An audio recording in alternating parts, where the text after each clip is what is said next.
السلام عليكم ورحمة الله وبركاته. ازيكم يا حبايب قلبي؟ عاملين ايه؟ يا رب تكونوا بخير. النهارده ان شاء الله هعمل معاكم البونبونيره الجميله قوي دي. شكلها حلو قوي وشيك جدا جدا، ان شاء الله تعجبك قوي، وخصوصا لما تعرفي هي معموله من ايه. خامتها بسيطه جدا جدا، غير مكلفه تماما. ان شاء الله هتعجبكم جدا. تابعوا معايا لاخر الفيديو علشان تعرفوا انا عملتها ازاي. بس قبل ما اعملها معاكم حابه اقول لكم على مفاجاه الفيديو النهارده، انه هيكون بالتعاون مع قناه انتي انثى مع وصفات ساره ما شاء الله عليها جميله جدا، كل حاجاتها جميله ونظيفه وما شاء الله عليها. بتعمل وصفات للجمال، وبتعمل ترتيب وتنظيف واكلات حلوه جدا جدا، ونصايح وكل حاجه كل اللي ست البيت بتحتاجها. ساره ان شاء الله قناتها هتعجبكم جدا، وهي اكيد كلكم عارفين قناه ساره. انا بقول علشان لو في حد ما يعرفهاش يروح ويشوف قناه ساره، ان شاء الله هتعجبكم قوي قوي. دي الفيديوهات اللي عند ساره، وعندها فيديوهات اكتر من كده كمان. حابه بس اسمعكم مقطع من عندها. فنجان القهوه مش فنجان طبعا. ساره ما شاء الله مش عليها. فنجان طبعا، بس انا بحب القهوه جدا جدا جدا، فبحب اشربها يعني باللبن طبعا، يعني مش مضره. المهم مش هطول عليكم، كلمتين في دقيقتين يا حبايب قلبي. نص ساعه باذن الله العلي القدير هتغير حياتك لافضل واحسن وانجح امراه في الكون ده باذن الله العلي القدير. شوفوا ده كان جزء من مقطع عند سارة. ان شاء الله هتلاقوا في قناتها كله مفيد. روحوا وشوفوا قناة سارة، قناتها جميلة وممتعة ومفيدة جدا جدا لكل ست بيت وكل بنت وكل واحدة، للمرأة العاملة وست البيت اللي قاعدة في البيت. ان شاء الله القناه هتفيدكم جدا. هسيبكم دلوقتي مع الفيديو بتاعي، وان شاء الله هسيب لكم رابط قناه ساره ورابط الفيديو بتاعها تحت في صندوق الوصف. ما تنسوش روحوا وتشوفوا قناه ساره والفيديو بتاعها، وتعملوا لها لايك وتسلموا لي عليها. واسيبكم بقى مع الفيديو. باي باي. دلوقتي معايا قطع ورقه فوم، طولها 27 سنتي في عرض 19 سنتي، ومعايا ورقه ستيكر وقطعه كرتون مدوره صغيره، قطرها طول قطرها بالمسطره 9 سنتي. دلوقتي هقص بالمقص من قطعه الفوم. هقص شرايح كده رفيعه، كلها تبقى مقاس واحد، بس مش هوصلها للاخر زي ما انتوا شايفين كده. اهم حاجه كلها تبقى مقاس واحد علشان البونبونيره يبقى شكلها حلو ومظبوط.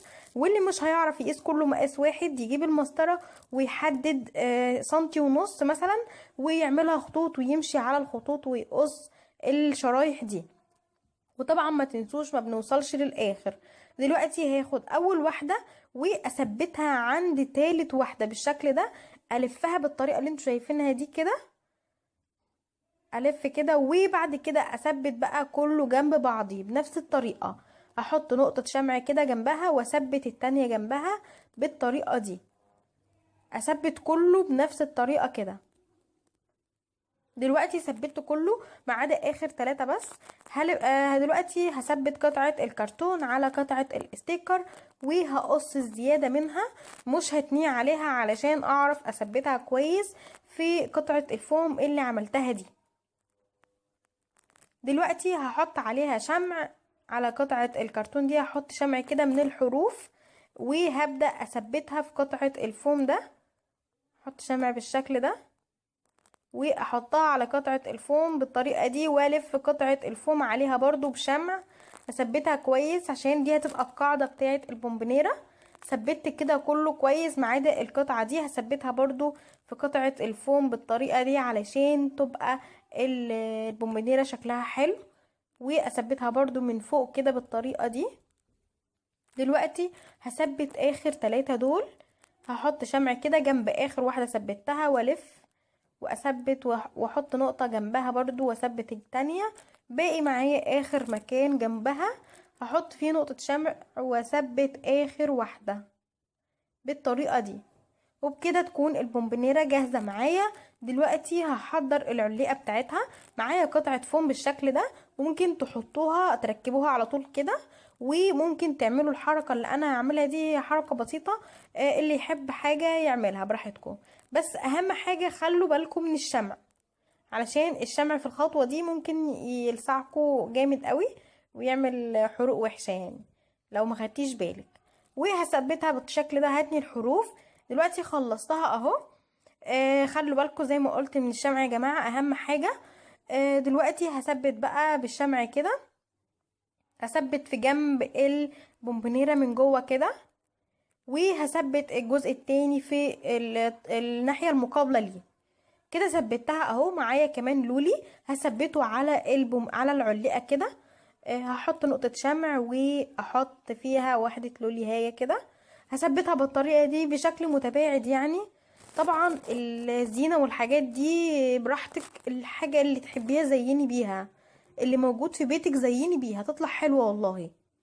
دلوقتي معايا بقى اي قطعة ستان او اي حاجة كلفة عندك، اي حاجة زيني بيها بس من تحت القاعدة بتاعة البومبونيرة، اللي هو فوق القاعدة كده بشوية. احط قطعة الستان دي او اي حاجة تدي بس شكل مش اكتر. وممكن لو مش عايزة ممكن تستغني عن الخطوة دي خالص، كده كده مش هتبان ان شاء الله. معايا كمان الكفوف دي سعرها رخيص قوي، انا بجيبها يعني سعرها حلو قوي، بجيب منها كيس كده زي ما انتم شايفينه.